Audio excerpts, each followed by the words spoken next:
Le Seigneur est dans le service et dans la rencontre. Si nous, chrétiens, nous apprenons le service et aller à la rencontre des autres, nous pourrons ainsi changer le monde.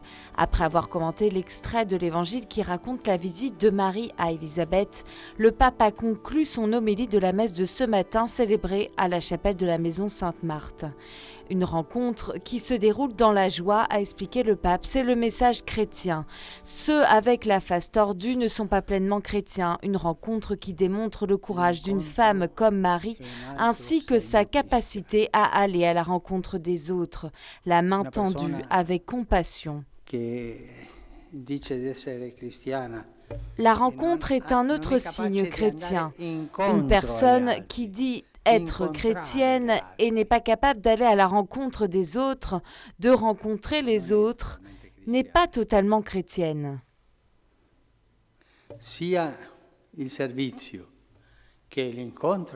Aussi bien le service que la rencontre nécessitent de sortir de soi-même. Sortir pour servir et sortir pour rencontrer, pour embrasser une autre personne.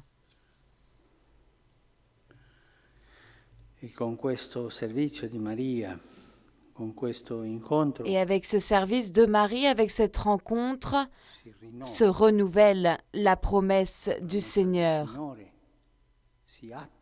Elle s'actualise dans le présent, dans ce présent. C'est justement le Seigneur, comme nous l'avons entendu dans la première lecture. Le Seigneur ton Dieu est en toi. Le Seigneur est dans le service. Le Seigneur est dans la rencontre.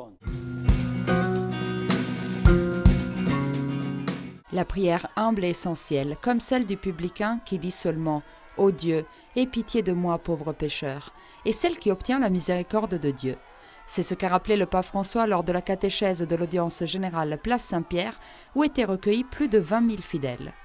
En poursuivant la série des catéchèses jubilaires sur la miséricorde, il a commenté la parabole du pharisien et du publicain, en soulignant que celle du premier n'est pas une vraie prière, car elle est pleine d'arrogance et d'hypocrisie. Le pharisien se regarde lui-même, se prie lui-même, au lieu de prier le Seigneur.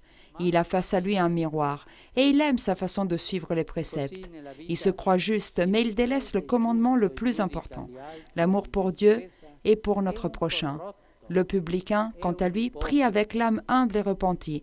Il mendie la miséricorde de Dieu, et en se présentant les mains vides avec le cœur nu et en se reconnaissant pécheur, il nous montre la condition nécessaire pour recevoir le pardon du Seigneur.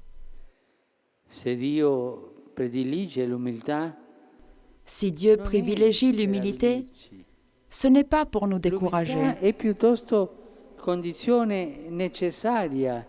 L'humilité est plutôt une condition nécessaire pour être élevé par lui. Nous pourrons ainsi vivre la miséricorde qui vient combler nos vides. Si la prière du superbe n'arrive pas au cœur de Dieu, l'humilité du pauvre l'ouvre grand. Dieu a une faiblesse, la faiblesse pour les humbles. Face à un cœur humble, Dieu ouvre totalement son cœur. Soyez des prêtres miséricordieux comme des pécheurs pardonnés à qui le Seigneur a restitué la dignité comme le Père miséricordieux au Fils prodigue et Jésus à Pierre en faisant sentir les douleurs et la honte par loyauté et cordialité, mais pour 3 fois également en lui confiant le devoir de faire paître ses moutons. Tels ont été les mots du pape François aux prêtres dans la première méditation de la journée jubilaire de retraite spirituelle tenue dans la basilique de Saint-Jean de Latran. Le pape a introduit les 3 méditations de la journée du jubilé des prêtres en rappelant que rien nous unit mieux à Dieu qu'un acte de miséricorde. Soit que l'on traite de la miséricorde avec laquelle le Seigneur nous pardonne nos péchés, soit que l'on traite de la grâce qu'il nous donne pour pratiquer les œuvres de miséricorde en son nom.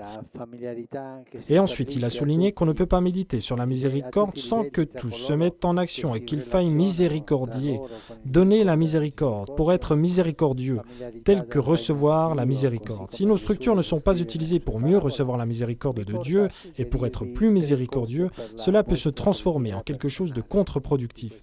En commentant la parabole du Père miséricordieux, le pape François a réfléchi sur la honte digne du fils prodigue en demandant aux prêtres de maintenir le cœur entre les deux extrêmes, la dignité et la honte, pour se laisser purifier par le Père et revenir renouveler le regard vers les périphéries pour apporter la miséricorde à tous.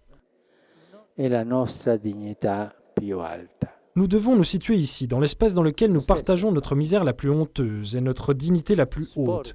Que ressentons-nous quand les gens nous baisent la main et quand nous regardons notre misère la plus intime et que nous sommes honorés par le peuple de Dieu ? Là, il y a une autre situation pour comprendre cela, toujours le contraste.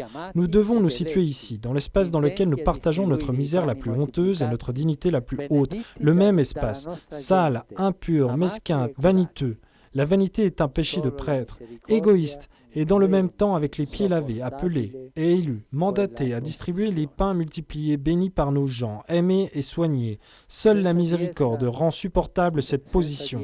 Sans elle, où nous nous croyons justes comme les pharisiens, ou nous nous éloignons comme ceux qui ne se sentent pas dignes.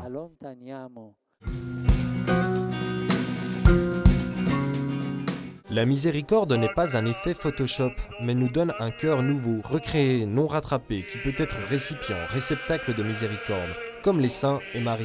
Sur ce thème, le pape François a développé la seconde méditation pour le jubilé des prêtres, tenue dans la basilique de Sainte-Marie Majeure après celle inaugurée à Saint-Jean-de-Latran. Personne, a-t-il expliqué, n'est meilleur dans l'exercice de la miséricorde que celui qui maintient vivant l'expérience d'avoir été lui-même objet de miséricorde. Par exemple, parmi ceux qui travaillent pour combattre les dépendances, ceux qui se sont risqués sont ceux qui comprennent mieux d'habitude. Ils aident et ils savent demander aux autres. Ensuite, le souverain pontife a décrit comment ont reçu la miséricorde par le Seigneur des saints comme Pierre et Augustin, François et le bienheureux Père Brochero, prochain canonisé. Enfin, il en est arrivé à Marie, récipient simple et parfait de miséricorde. Marie nous regarde de telle manière qu'on se sent accueilli en son sein. Ensuite, elle tisse les fils de nos misères de telle manière que notre âme se renouvelle, nous regarde avec attention et intérêt gratuit. Et enfin, dans sa miséricorde, elle sait voir notre totalité et ce qu'elle devine est le plus essentiel.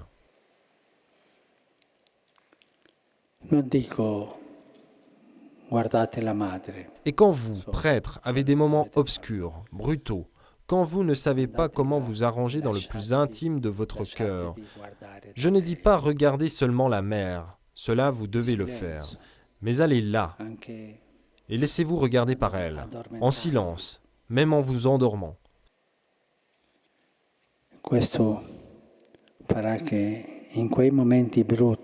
Cela fera que dans ces moments brutaux, peut-être avec des nombreuses erreurs que vous avez faites et qu'on vous a amenées, elle fera de toute cette saleté un réceptacle de miséricorde. Laissez-vous regarder par la Sainte Vierge.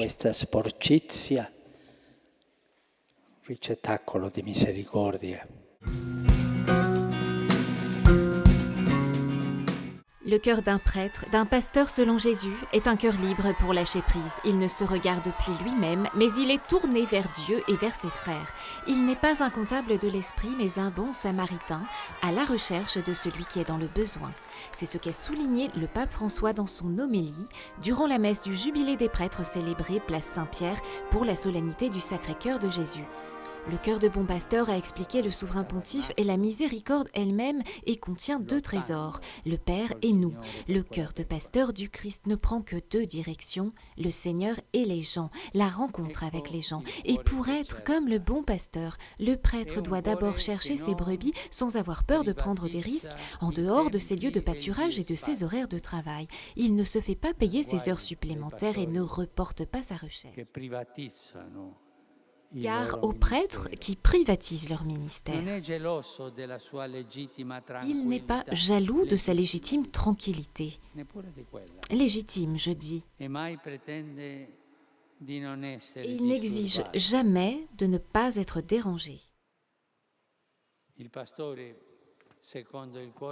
pasteur, selon le cœur de Dieu, ne défend pas ses propres aises. Il ne se préoccupe pas de conserver sa propre réputation.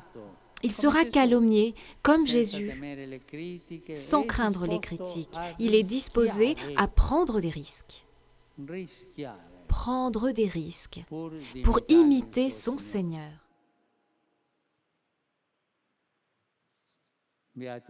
Heureux serez-vous quand on vous insultera, qu'on vous persécutera, etc.